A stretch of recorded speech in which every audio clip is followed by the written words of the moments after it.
Aber ich habe gesagt, sie lernt Deutsch. Das heißt, wenn man lernt. Also man ist noch nicht angekommen. Das heißt, weil sie es auch wirklich halt diese Rede aus dem Herzen geben möchte, mit dem Herzen geben möchte, wird sie es auf Englisch halten. Ich hoffe, das ist in Ordnung für euch. Ich glaube, wir haben noch Übersetzung irgendwo. Die Stelle, die ich lesen werde, die Shamika wollte, dass ich lese, die ist in 1. Petrus 4, 12 bis 13. 1. Petrus 4, 12 bis 13. In English, 1 Peter 4, 12 to 13, and I will read it in English. Dear friends, do not be surprised at the fiery ordeal that has come on you to test you, as though something strange were happening to you. But rejoice inasmuch as you participate in the sufferings of Christ, so that you may be overjoyed when his glory is revealed. I give you my amazing wife, Shamika.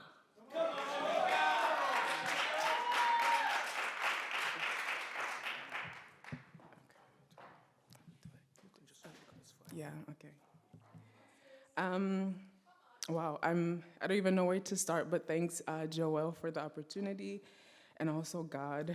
I've actually been running from doing this because it's something that's happened recently and still is happening in our life, of why this scripture is just really where my life is at, or where it feels it is at. And for those that don't know me, my name is Shamika, and obviously I'm not German. I'm learning German though, but I'm from Central America and from Belize. And yeah, I was raised in the States, and that's where I was met. And I've been doing this being a Christian for about 13 or 14 years. You kind of lose track of time.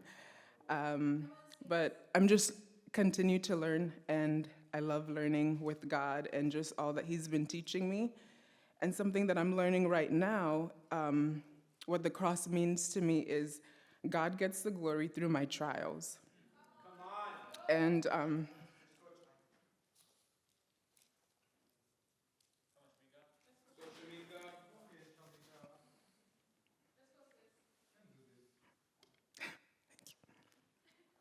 and I love the scripture because a lot of times we think that being a Christian, everything's gonna be easy. It's the opposite. And recently, we have 2 kids. I would say 3. We lost our second child, and then ending of the month, we were pregnant with our son now. And recently, the beginning of this year, he was having like breathing problems. Sorry. And we took him to the doctor, and they said, oh, it's bronchitis.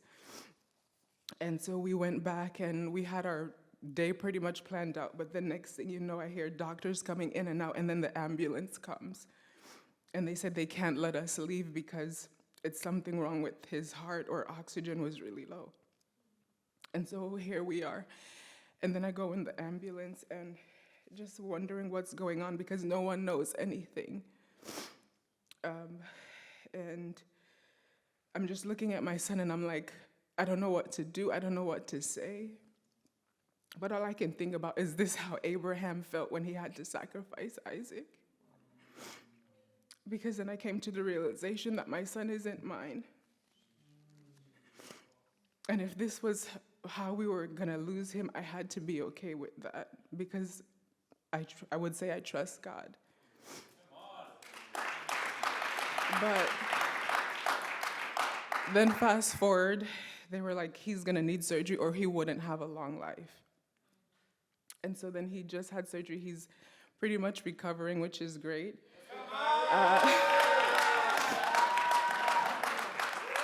But what I've learned is a sudden heart surgery, especially when it's your child, isn't just a child, it's fear, it's loss of control, and it's pain all at once.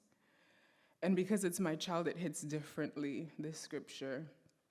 We weren't prepared. Like I said, we had our day planned. We didn't choose it. I wouldn't choose it, or I wouldn't wish it upon anyone. And nothing about it feels normal. But the cross shows this. Even the most unjust, painful moments are not outside of God's awareness. Jesus didn't just suffer, he watched suffering too. People he loved and a broken world. But not everything that shocks you is out of place. Some of the hardest moments still sit inside a bigger story you can't fully see yet. And the testing part, in the hospital, my control was stripped. I'm very controlling by nature. My strength was stretched, and my fear was real. But the awesome part about it is that you share in Christ's sufferings. And it's not about comparing the pain to the cross. It's about recognizing a pattern. That love always risks pain.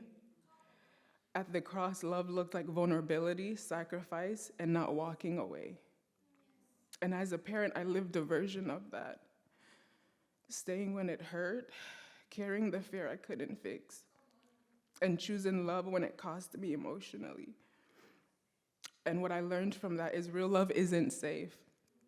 It stretches you into places you wouldn't choose, but it's always where something deeper is formed. And the joyful part is that it doesn't mean it is a happy thing to go through, but it means my story isn't finished in the moment of pain.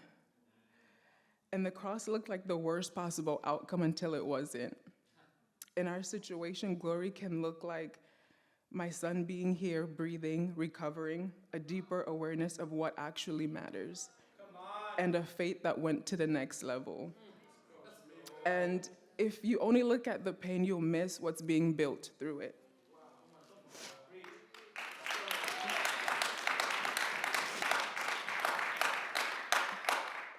And what we went through wasn't small and it wasn't easy, but the cross reframes it like this. I wasn't abandoned in the hospital room. My pain wasn't meaningless, and the strength I found wasn't accidental. I didn't choose this fire, but I didn't choose to come out the same either. And now that God gets the glory, not because the situation was good, but because he was present through it. The fear was real, the uncertainty was real, it's still real because he still needs another surgery. But so that was the strength that showed up when I didn't have any left.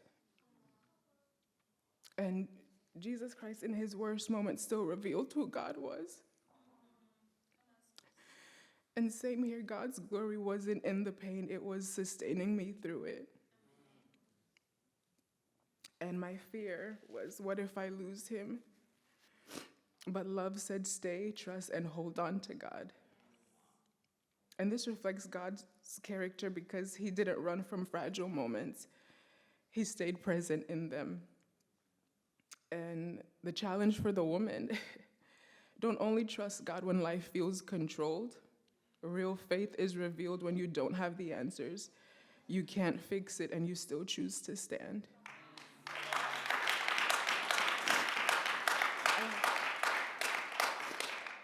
But the bottom line is God gets the glory because fear didn't win, love didn't quit, and I was sustained in something that should have broken me. And that's what the cross means to me, God getting the glory through my trials. I'm a sold out disciple in the fight to this day. I know we don't want to be another movement of men, but we have got to be the movement of our God again.